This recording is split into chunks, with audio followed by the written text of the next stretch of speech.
Good morning, everybody. Hey there, it's Zach. I'm here at the shop by myself, flying solo today because, like a good boss, I gave my guys the day off. So happy 4th of July, happy Friday, and I think more importantly, happy Mythos weekly live stream. I'm glad you guys are here with me in the chat, hanging out, and yeah, thanks for joining me. In the chat, if you want to get my attention, be sure to type @MythosPedals and it will highlight my username in the back end so I can see your comment and hopefully answer any questions you guys have. So, first things first, if you haven't already, please subscribe to the live stream and thumbs up, bells, whatever, anything and everything. The most important thing is subscribing to the channel, and it really goes a long way in getting these videos out there to more people. And likewise, please do the same thing for all our other brands of stuff. We got a lot of things here at Mythos HQ, Dipped in Tone, high voltage guitars, lots of stuff forever and ever and ever. Amen. But how's everybody doing? I hope everyone is having a great end of their week, no matter where you are. And yeah, just gonna dive into some of the questions here, and I'll give you guys some details about the giveaway we're running and some things that are happening in my guitar life that I've wanted to talk to you guys about. So, in the comment section, give us the thumbs up and maybe say where you're tuning in from. It's always exciting. I'm doing this a lot. When you're by yourself, you tend to do weird things to make use of your hands, so I'm gonna try to stop doing that. Tim, at some point, can you briefly explain the Oracle circuit and the filtering? How did you make the quietest analog delay? Well, I didn't design the Oracle entirely. I came up with the idea, and then John Snyder of EAE did all the design work. Basically, I picked and chose all of my favorite parts from my favorite analog delays, and he compiled it into a circuit that is incredibly musical, incredibly quiet, and really fun to play. So I can take no credit to the design of it as far as the filtering and whatnot. But John is a genius when it comes to these things. So EAE pedals are incredible. His design work is incredible. I wish he had more time for me to hire him to design things, because not only are his designs really good, but he works really quickly and usually knocks it out of the park right out of the gate. So what more can you ask for? And he's a hell of a nice guy, which is always always important. My buddy Jacob is driving down here to pick up an amplifier, and I see him making comments. Please don't wreck your car. Please stay safe. Oh, the bad guitarist. I just got a CME exclusive classic vibe Esquire. What mods can I do to make the switch positions more useful? What a great question. So my favorite mods to an Esquire, we'll get into all the big topics here in a second, but I just want to answer a few questions to get out of the gate. Get my rhythm going, you know? My favorite mods to an Esquire are my favorite mod is the Eldred mod. So if you don't know, an Esquire has a 3-position switch, but only 1 pickup. So a lot of people kind of get confused as to what is going on. Traditionally, in the back position, it's a filter. It's a kind of like a tone knob rolled all the way off, but it's not that exactly. It's a resistor in cap array that I think the idea is that if you didn't have an electric bass in your band, or maybe didn't even have a bass at all, that the guitar player in a pinch could clack up to that, what would be the neck position, and go in a really dark mode that could be used to simulate a bass. I always call it the mud switch mode, or mud mode. But it doesn't sound great, especially by modern standards. The middle position is a normal volume tone, and usually all the way down in the first position is just the volume. So you're bypassing the tone knob, so you get a little more output, a little more clarity which is usually not necessary for any T-style guitar. But I have a custom shop Fender Esquire that I adore. It's way better guitar than I deserve. I don't know what makes it so special, but it's awesome. And in the third position, what would be the neck position, or the mud position, it has the Eldred mod, which is just putting a smaller capacitor in that position in what would be that filter array. And what it does is it gives you almost a cocked wah sound. Clean, it's useful, but it's not, you know, super inspiring. But if you add a little bit of gain, then it starts to sound like a cocked wah or almost a treble boost or something. It has a really honky voicing to it. And I think the value of the cap is like 1,000 picofarad or maybe 2,200 picofarad. So it's like 1,000 microfarad smaller than what a tone cap is. A tone cap in a Fender is like 0.047, right? Typically, in a modern sense. So this cap is 0.00. I think it's 0.0022. So if you try something like that, boom, you're ready to go. But the thing that I would do the most on Esquire would be upgrade the hardware. Make sure you get a really good bridge on there. I would probably upgrade the electronics. You can hit us up at High Voltage for, you know, pots and caps and stuff. Get some new tuners if it needs it. Sometimes the tuners are okay. And just take it to get a really good setup and get a new pickup. But for the time being, you just play it. It's awesome. Can you run the Big Puff at 12 or 18 volts? Here's the one I prepared earlier. So all of the capacitors we have that we typically run are at least 25 volts. So that's the big thing for these, is that if you put too much voltage through the caps, you'll blow them up.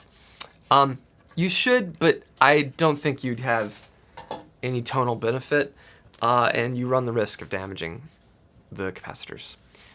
Just got the Herc Deluxe yesterday, started with Talk to Robin as a bass sound, tweaked it, already changed your life. Man, Zach, that's awesome. Thoughts on putting gold foils in a Silver Sky Issy? That would be fun. Yeah. Why not, right? Whodunit Pros, how do you design pedals to work with so many pickups? How does this affect the original goal of design? I don't design anything to work with anything, necessarily. You know, I don't think about, oh, this circuit has to function with X, Y, or Z. I just try to make something that works. And typically, if you do that, then it'll work with any configuration. Now, that's not to say that every overdrive we make will work with every permutation of guitar that exists, because, you know, that's kind of a statistic impossibility, right? But we tend to run everything through everything as best we can when we're prototyping. So if something does tend to work or not work with something, I might try to iron it out. But most of the time, I feel that if it can function with single coils and if it can function with humbuckers, then it should work with most other pickups. Pretty safe bet. Why do I want the extra hot so badly? Matt, I have an ODR1 and a Mjolnir, which already is amazing. Stop making me buy pedals. I mean, that's my job. I got to feed my family and the guys who work for me. I got to take care of them. But the extra hot, you know, it has the bass control, which the ODR1 has the bass switch now inside, and some of them even have a knob. This is great. I love this pedal for what it is. So you don't have to have an extra hot. But what makes the extra hot special is that not only do you get this with a bass knob on the outside, but you get the boost. And for $249, I feel like it's a pretty fair price for something that, you know, we were making here. Are we able to get a Dr. Z, Josh, are we able to get a Dr. Z Maz 18 in the red like the Z28? I'd have to check and see. Dr. Z has limited their amount of Tolex options just to probably keep themselves sane. But I can find out. If you're seriously interested, email High Voltage and we can call Mike after the holiday and find out what they say. Love Dr. Z. He calls me occasionally just to chat, and he's a riot. He's the best. I love him. With a limited budget, this is Manuel. Limited budget, would you buy a mid-tier new guitar a slightly higher used, or would you buy a small builder parts and build your own with a local luthier? I mean, if it all depends on your goal, right? I mean, that is the ultimate thing. Man, there's a lot of questions here. It's great. What do you want from your guitar? And what do you have, right? So if you are dreaming of X, Y, or Z, then, in my opinion, go for that. The thing about making your own guitar or having a luthier or somebody put it together or whatever, building a parts caster or whatever, you'll never get the money back for it. So, you know, it's something that you have to really want, because you're never going to recoup your cost if you decide to sell it. Whereas if you buy a guitar with a known name on it, then you can flip it down the road and you might not lose that much money. But ultimately, kind of like I was saying, if you have something in mind, if there's a tone you're chasing, a guitar you're chasing, then work towards that.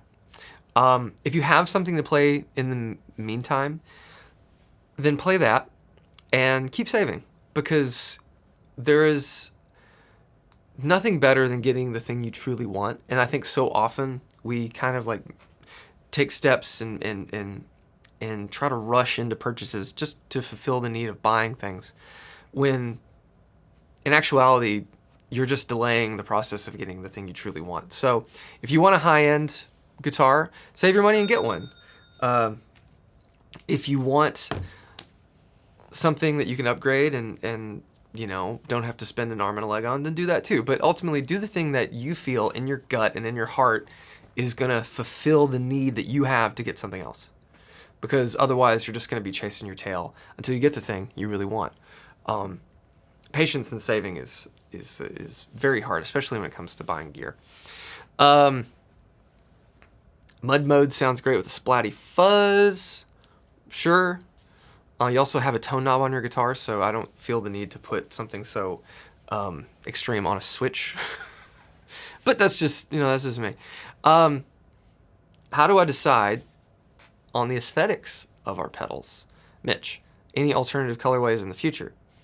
Not asking for Earthquaker levels of color choice. Yeah, I can't do that. But we always have ideas. The thing about right now, because of manufacturing difficulties, because of the kind of uncertainty of the market, it's hard to hedge your bets on a colorway. Sometimes it's a safe bet, you know, like the silver and gold Mjolnirs. Like, I mean, granted, they had a component swap, and they did sound different and really nice, but after I saw it, I was like, this is going to sell. You know, there's no doubt in my mind people will want these because they look cool. And that happens a lot. And sometimes I'm dead wrong. But you just have to kind of swing for the fences. But right now, we have a lot of colorway ideas. Some that are really funny, some that are, well, funny in a Mythos way, you know. Not funny in a, get it? Like, because I feel like a lot of people do that. And we have a very strict rule here at Mythos and High Voltage and Dipped and all. It's a rule that we kind of live by here, is that if we ever do something that is intentionally funny, then we're missing the mark. Being funny, making people laugh, or doing things that are fun should be natural and just come from a genuine place. So a lot of the ideas we have are kind of, to us, they're just like, oh, that's really cool and it's really fun. But I can't say, because if I say and I put it out into the universe, then I know what'll happen. I'll never get it done. So I'm gonna keep all those things in. Who makes the best staple P90s? Oh man, I don't know. Probably Lawler. How do I run my Oracle? I run all of my delays basically with it a fairly, not slap, but kind of just a little bit beyond that, sort of like a big washy echo, and I run the delay time. I usually run everything, like the time and the feedback, about 10 or 11 o'clock, and then the mix to taste depending on the amp. Let's see. I'm gonna try to answer a few more, and then I'll get into. We can talk about the giveaway. We'll talk about that. So, 136 people watching. That's awesome. I appreciate you guys hanging out with me on this holiday. James, my Les Paul has never been happier since I changed the electronics and hardware as I recommended in my video with Rhett. Never used to play it. Now it's my favorite. Thank you. Thank you. That's awesome. Opinions on Bad Cat amps. Only have heard demos on the internet. Curious to try one myself. So, I've played some old ones, like Mark Sampson era ones. I never got to play. Oh wait! I played the era at Rhett's. That was the Mark Sampson one before he passed, and it was cool. A lot of the ones that are in production now, I don't like the reverb. It's digital, but it just feels unnatural. It doesn't feel like reverb from an amp. It feels like reverb from like a pedal or something in an amp, and it's odd. The gain sounds are okay. They're okay. I've never played any of the current production stuff. I like the era, but all the other stuff, the more, kind of mid-price things, I just couldn't get excited about the sound of it. But that's just me. I know a lot of people like it. It has a tone. It's very like praise and worshipy to me, with like this big washy reverb, and it just kind of has that voice. It just sounds like that sort of like praise and worship, contemporary Christian music sort of voice. If that's like something you guys get, I don't know. I that's what I hear, and that's not my thing. Thoughts on a aged ebony over gold top? Just get an ebony. No gold necessary. Need a Mythos Zach take on the Rat.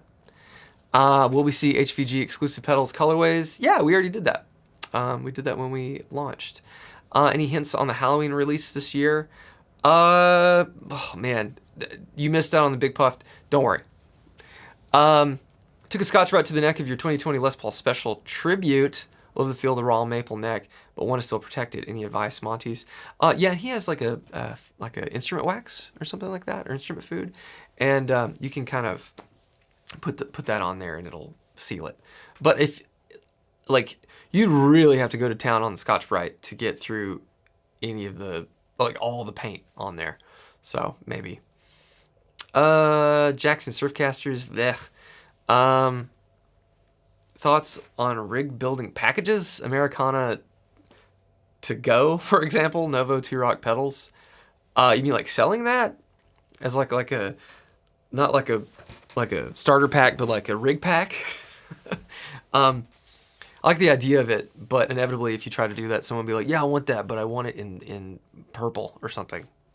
So you'd never have the right combination of things. Jeremy, when I was inside my 594 Hollow, did the wires have the opportunity to rattle inside the guitar? Mine seems like it's got a zip tie rattling rattling against the wood inside. Any ideas? It might. Mine was. It was a bear to get it all taken apart and situated, because they wrap all the wiring together with it looked like medical tape. I think it's like maybe pickup bobbin tape or something. Whew, it was a fight to get all that stuff out of there. Need more demos with Zach playing? I'm Zach with an H, by the way. I see a lot of K's out there. I got an H. But yeah, I'm working on it. How's the Olympus compared to the Milner and the ODR1? Different. It has a lot of clarity, some mids, not a whole lot of bass, not a whole lot of gain. It's a real true overdrive. I really love it. What fuzz should you buy? Golden Fleece. What's the Golden Fleece based on? The Fuzzy Nuts. Look it up. Which electronics swaps for Revolta semi-hollow? I had a Regatta that was gifted to me by Revolta. It fell on the dock, or it fell during shipment. The neck broke, and they fixed it, and they gave it to me as like a pickup tester. It was fine until you got about to the 7th fret, then it would not intonate. The Grey Guitars. I like that one a lot. I don't like the pick guard. I took the pick guard off, and I think it looks really cool. Just do that and put in new everything, and you're ready to go. Get some Duncans from us here at High Voltage, and that thing is going to be set for life. Okay. So let's get into the giveaway. That's what everyone's probably curious about. So, oh, that's not it. That's not it. Huh. I had it saved on there and it went away. So we are giving away this through highvoltageguitars.com. In the description of this video is a link to the giveaway page for this thing. This is a Fano Oltre PX6 in bull black. And we are wanting to just kind of get more eyes on the store, and thought this would be a great opportunity to do that. We have these guitars, and you know, I thought this is a cool guitar. It's interesting in its shape that I don't think is too off-putting for a lot of people. Sometimes you do a giveaway of something weird and people are like, I don't want that. But this is a great guitar that anyone could get and enjoy, play any style of music on it. It kind of fits in that, you know, like it's a double humbucker black guitar, right? You can play punk on it, you can play jazz on it. It doesn't matter. It functions in any circumstance, and it's a great guitar. So we are giving this bad boy away. It comes with a gig bag. It's new from Fano. And how you enter to win, click the link in our description here. Go to that page. Sign up. We are basically just asking for your email so we can put you on our newsletter. And if you like and subscribe to all the various social media outlets on there, you get bonus entries. Pretty normal giveaway sort of thing. Available to U.S. residents only. And you have to be 18 years old or older to enter to win.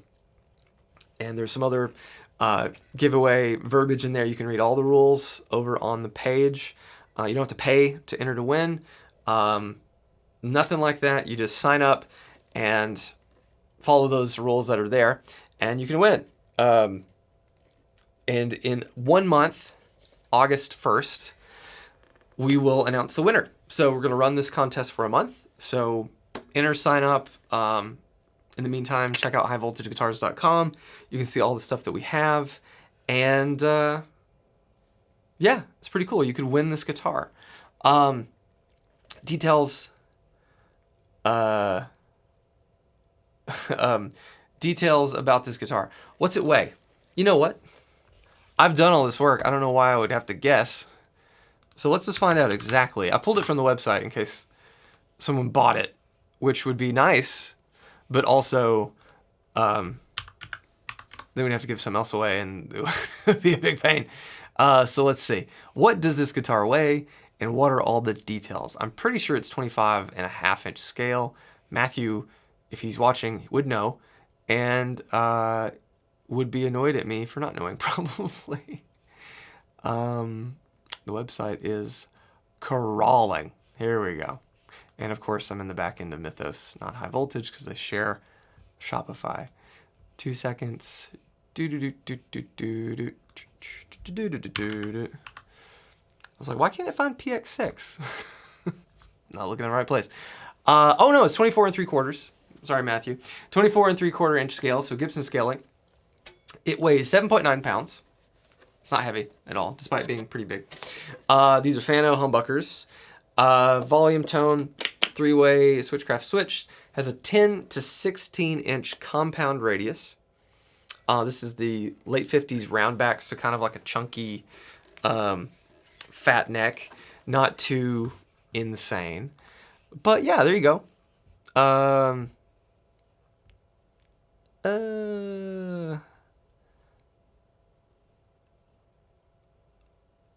On the Fano spec sheet in the case. Well, there's a spec sheet and there's a gig bag. I'm not leaving the room to go get it. But yeah, there you go. So, enter to win this guitar from us here at High Voltage Guitars. And yeah, it's a cool Relics guitar from Fano. It's one of those things that you just get, play it to death, never worry about it, just restring it. Take care of it, and you're ready to go. This guitar will last you a lifetime, and it sounds really good. I like those pickups. They're nice and hot. Let's see. Have I thought about Powers Electric? Powers is at Groons. And admittedly, I don't really like those guitars. It's not for me. Is there a comparable guitar that you'd say it might play like? I mean, not really. I mean, it's a Gibson scale, but it has that body which is kind of Firebird, non-reverse Firebird, but it's a bolt-on neck with the Nashville style tunematic sort of thing. I don't know. Matthew's on a roller coaster somewhere with a big grin on his face. Matthew doesn't like roller coasters. So no, he is home with his family. But thank you guys for entering. It's awesome. I appreciate you hanging out with me on the stream and being a part of all the stuff we do here at Mythos and High Voltage. So, moving right along, I want to get better at guitar. I've been playing guitar for this will be my 26th year, I think, playing guitar. And in those 25-ish years, I have done a lot as a guitar player for, someone who's an amateur and stuff, but I really want to start diving into my skill set and getting better. I don't feel that I'm a complete novice or anything like that, but there's a lot of things that I feel like I am really lacking in technique that I want to get better. And most of that is kind of rhythm and then learning more song structure and chord progressions and stuff. So that's something that I'm diving into. So in the coming months, I'm going to try. Couldn't get the Instagram contest link to work. It's weird. I'm going to try to document my journey in getting better at guitar. I have talked to all of my friends, well, not all of them, but a few of my friends who do online lessons. And I think what I might do, and let me know what you guys think about this. I think I might try to document this journey and connect with my friends and try to make some videos about growing as a guitar player.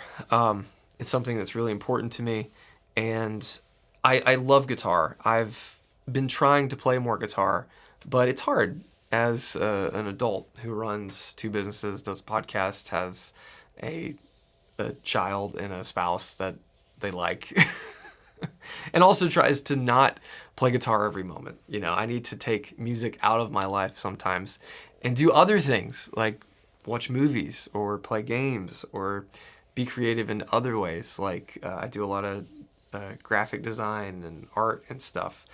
Get better at videography and things. So there's no shortage of things that I want to get better at, but guitar is something that I feel like I've let slide. And apologies, because the video that I make when I talk about this will probably be just me rehashing all these things. So this is just a live rehearsal, so to speak. But I've let my guitar ability kind of wane because I just haven't had a chance to invest the time into it, but hopefully that's going to change. So Corey Congilio and I are going to work together on some stuff. He's given me some of his courses, and I'm going to look at those. I'm going to look at some of Rhett's courses. I need to talk to Robert and maybe RJ and all the people, because basically here in Nashville are some of the best guitarists in the world, and they have lessons that they have recorded, or they can come over here and give me a lesson. So I want to do that and get better as a player. And it's really important for me to kind of take this step, because I feel like my ultimate fear is that if I don't kind of dive into this now, then I'm going to get to a place where I never dive into it. And guitar is just a thing that I play maybe an hour a week total, and I never progress and get any further as a guitar player, as a musician, as a creative person. And that is, it's awful.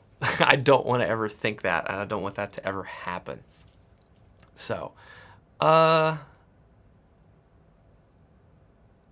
King Sumo only accepts Gmail. Some people can't access the giveaway. Don't know. Don't know.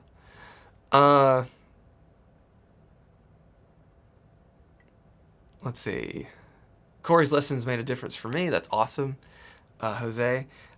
Chris, I'm about a year into my guitar journey. There's so much information and opinions about everything from guitars, amps, pedals. I feel like I should blank.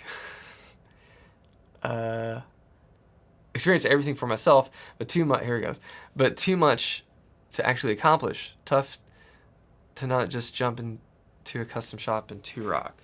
Oh, about learning like what it is you want from your gear as a year into your journey. Don't worry about that stuff. Find a guitar that you feel comfortable playing. It doesn't have to be an expensive guitar. It can be any guitar. You get a decent guitar and have it set up well, you're good. You're great for a long time. And focus on learning. Focus on playing. Don't focus on the gear. The gear is what gets in the way of you actually becoming a better guitarist. I know a lot of our heroes had a lot of cool gear and utilized a lot of cool gear, but they used it as a tool to accomplish their vision as a musician and not as something to make them feel complete as a musician. Does that make sense? So just dive into your instrument, learn songs, get lessons, take lessons online, take lessons in person, play with friends, go to jams, just watch people. Try to absorb as much as you can. Don't worry about the gear. The 2-Rock, the custom shop, whatever, it doesn't matter. It'll come. None of that means anything if you can't play it, right? So focus on getting better and becoming the guitarist that you hope to be. It's going to take a long time. You're going to suck for a long time, like bad. You're going to try to play stuff and you can't do it. It still happens to me. It happens to me all the time. But I love it and I enjoy it and I enjoy the challenge of it. So that's my piece of advice to you, Chris. Dylan Adams, slide course. I can't play slide. I can't turn my hand over. So impossibility. Let's see. Jeremy enjoys my playing, and I feel like I have a unique voice. I definitely do, and in my hand, like I said, I can only turn my left hand halfway over, for those that don't know. If people say, like, why do you play so weird? It's like, it's the only way I can play. I started playing guitar when I was 15, and I took lessons from a guy named Randy Googe, who was kind of like my guitar Yoda. He's a short guy, and he just had little stubby hands and stuff, but he was so good and so talented. Just from a technical level, he was incredible. And also just in his approach.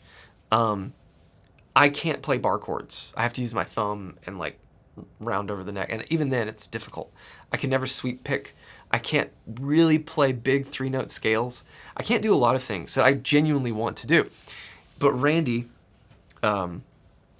always encouraged me to find the things that I liked and get good at those. He said, you'll never sweep pick.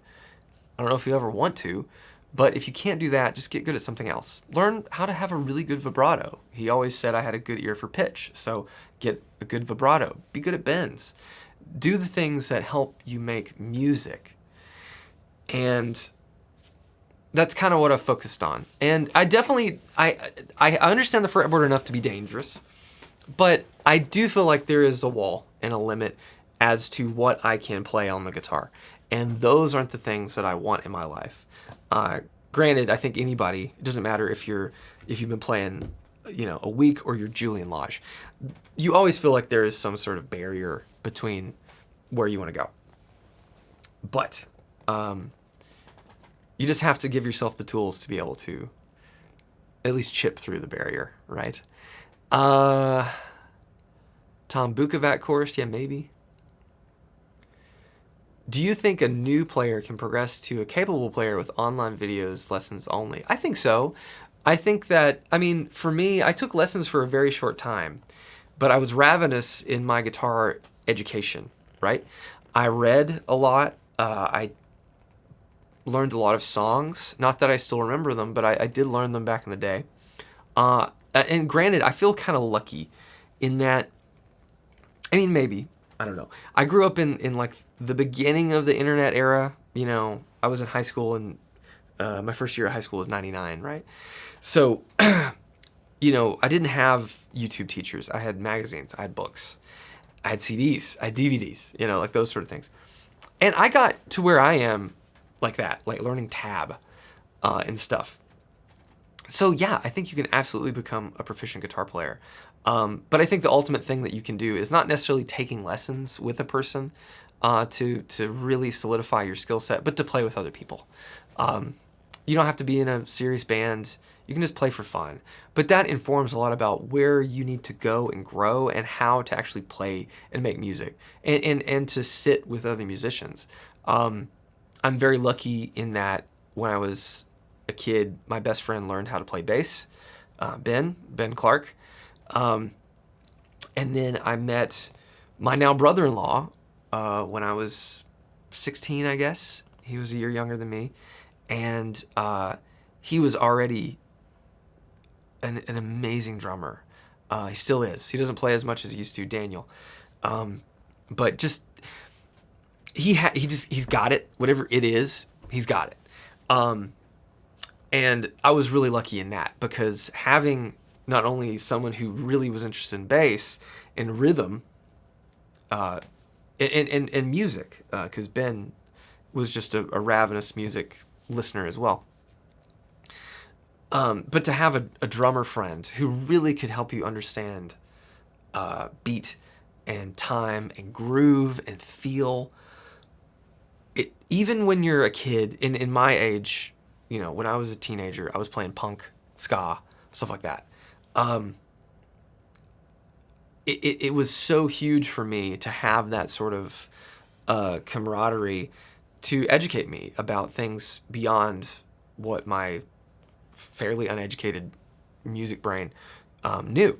So that's the biggest thing. So as much as I do think lessons and video lessons are great, nothing will beat the experience of playing music with friends. And nothing is a better trial by fire than playing music with your friends.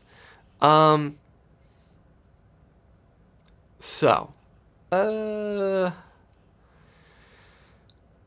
man, a lot of things. Okay.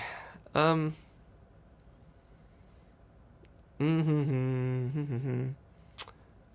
a lot of questions. It's hard for me to parse all these out by myself. I like having Matthew here. I like Matthew. He's one of my best friends.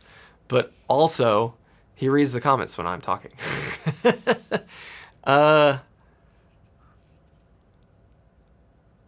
Oh, Neil, thank you. Neil was mentioning my solos on the modding the Epiphone SG video. Thank you. I appreciate that. I try to cop styles in those videos sometimes, so do my best Angus impersonation.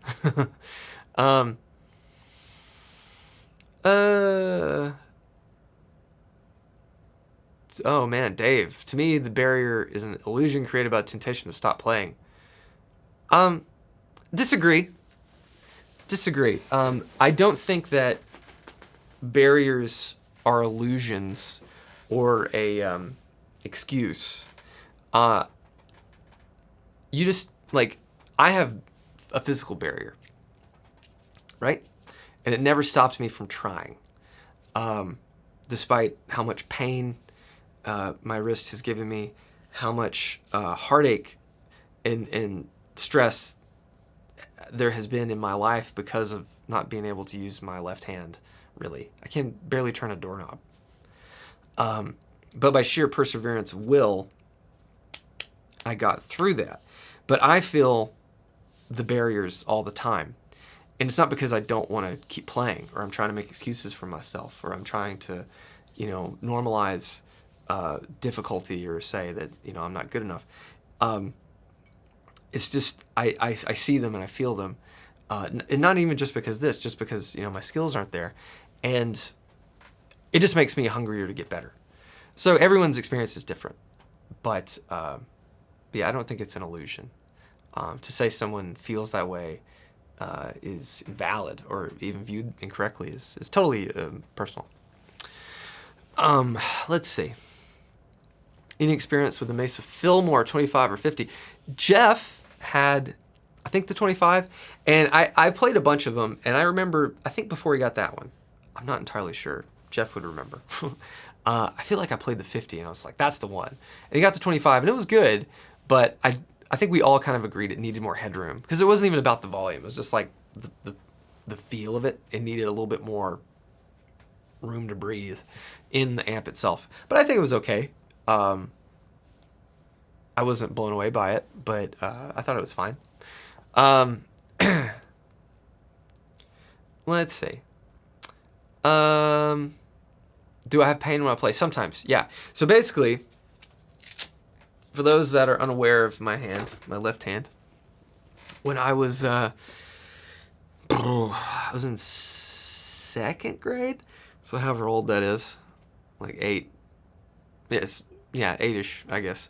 I was jumping on the bed with my sister, Hannah, and we were just being kids and just like playing, pushing each other, and I got to the edge and fell, and boom, caught myself in my left hand, and then pop, and I broke both bones in my wrist. But went to the hospital. They knocked me out to set the wrist. And apparently, and this has happened before, I have a hard time. I'm not immune, but like anesthesia, you gotta give me a heavy dose, right? Because I woke up when they were trying to set my wrist. So I remember distinctly waking up and seeing my arm, and the doctor having my hand in one hand and my arm in the other hand, and he was pulling, trying to get the bones to snap back into place. And as you might imagine, it hurt really bad. So I, of course, it was a little kid. I pulled my arm back, and I was crying because it was just awful. And what a traumatizing way to wake up. He relented and said, "Oh, he'll be okay." But only the inner break was put back together. This side didn't get put back together. And what has happened is the bones never touched. And so my arm bone, whatever the name of this bone is on the outside, has just gone up. Doesn't touch. There's no joint on the outer part of my arm. No joint at all. This never grew from past 7 or 8. So the joint that is here that was developed up until that point is still the same size, basically. And then this bone, and you can feel, I have a huge lump there, but then there's a gap. This bone is curved upward. I got an x-ray of my arm a couple years ago because I was so tired of it. It was when we moved to here. I hurt myself picking up a shelf. I heard an audible pop come from this side of my wrist. Got x-rays, and I had a doctor, one of the best like hand specialists in the country, is here in Hendersonville, which is crazy. Basically tell me that there's no way, because there's no joint. So I'd have to completely rebuild all of it, and I might not even be able to play guitar after that.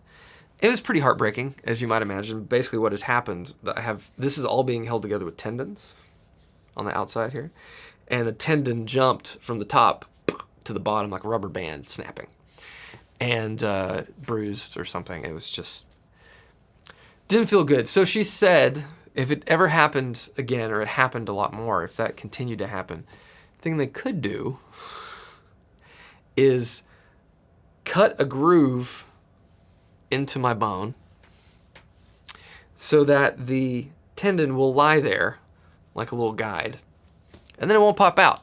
I said, I think I'm okay. I'm all right. I'll be okay. I just won't do that thing again. Yeah.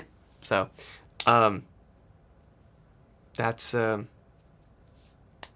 that's the story of my hand.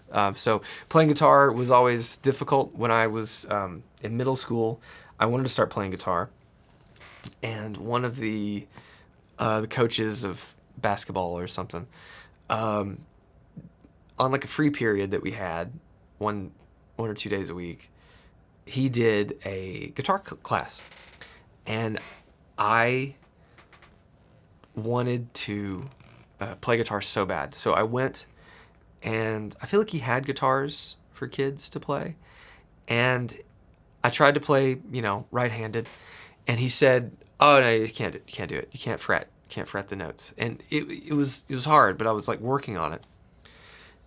And so he's like, "Well, try it left-handed, because this hand's fine." I honestly feel like if I could play left-handed, I probably would, but I can't pick. I don't have any rotation in my wrist just to like do guitar picking stuff.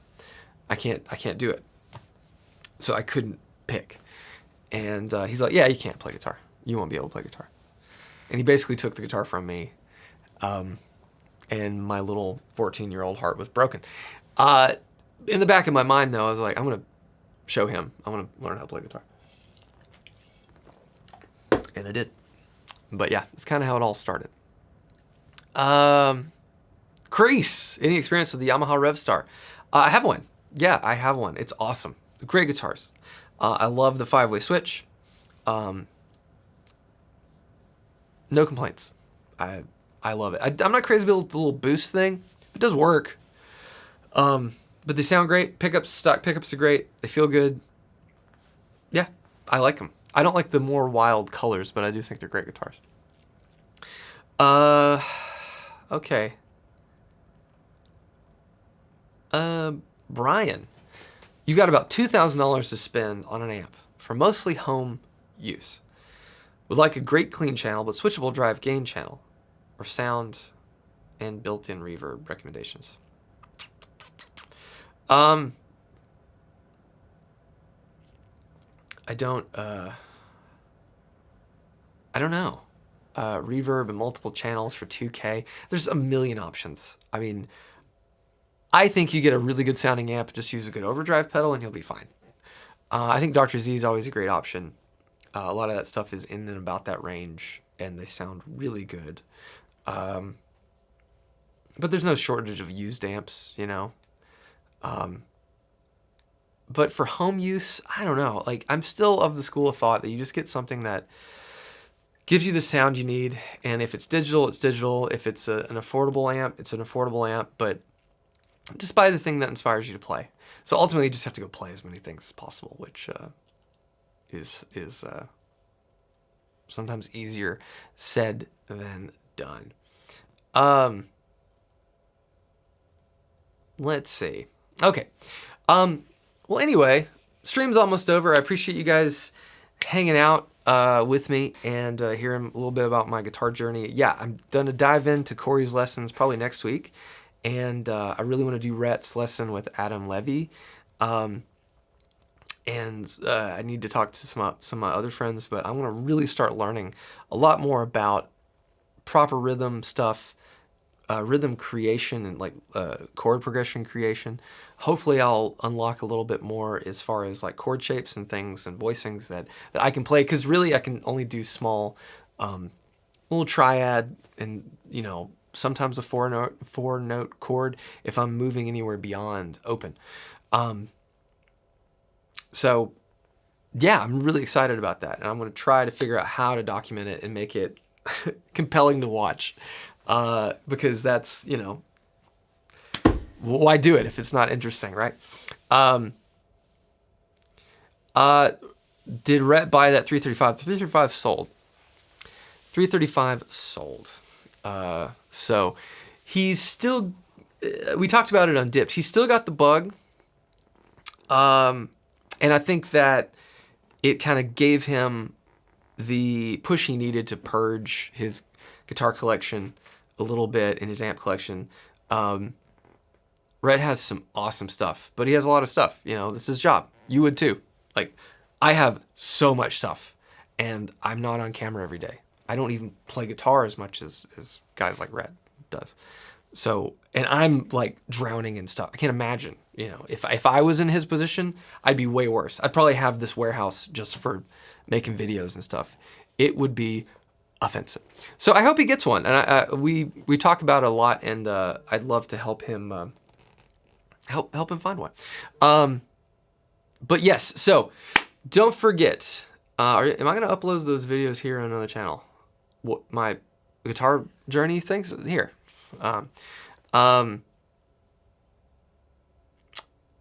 Anyway, don't forget, subscribe, do all the things here on YouTube. Sign up for the Mythos newsletter. We got some really cool stuff that's going to be coming out really soon. Some things we're working on now for a little bit later in the year. Really excited about it. So, Christian, you want to order a 2-rock combo shell with speaker? Yeah, hit us up. Hit us up. Email Matthew at highvoltageguitars.com. MATTHEW. Yeah, or just email sales. You can email the contact form, and we can definitely order that. And they move cabinets really quick, so we can get that rolling for you fast. Lastly, don't forget to go to the link in the description, enter to win this. Apparently some people are saying that they're having trouble getting the link to work. I'm gonna refresh it to make sure it's showing up for me. I think some people are saying you have to have a Gmail. I don't know, but click the link in the description. You can enter to win this guitar. The contest runs until August 1st, and I will announce the winner via email. We will email you and contact you, but you got to be in the United States. You have to be 18 years of age or older to win, but you can win this Fano PX6 Ultra in bull black from us here at High Voltage Guitars. We're super excited about it, and yeah, I hope you guys have a safe and happy 4th of July. Don't blow up your hands. Don't blow up anybody else's hands or anything else. Don't set anything on fire. And yeah, stay safe out there. It's a weird year. All right. Bye, everybody. I got a friend I got to meet. Enter to win this. Link in the description. Go do it. See ya.